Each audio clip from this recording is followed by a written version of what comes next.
Cuba et les États-Unis ont commencé à normaliser leurs relations en décembre 2014. En juillet 2015, les relations diplomatiques entre les deux pays, gelées depuis 1961, ont été rétablies. Fin mai, Cuba avait été retiré de la liste noire des États soutenant le terrorisme.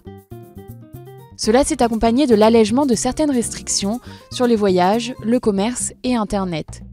Les touristes américains sont par exemple autorisés à ramener jusqu'à 400 $ de produits cubains. Barack Obama a cependant assuré que les États-Unis continueraient à lutter en faveur des droits de l'homme et des réformes démocratiques à Cuba.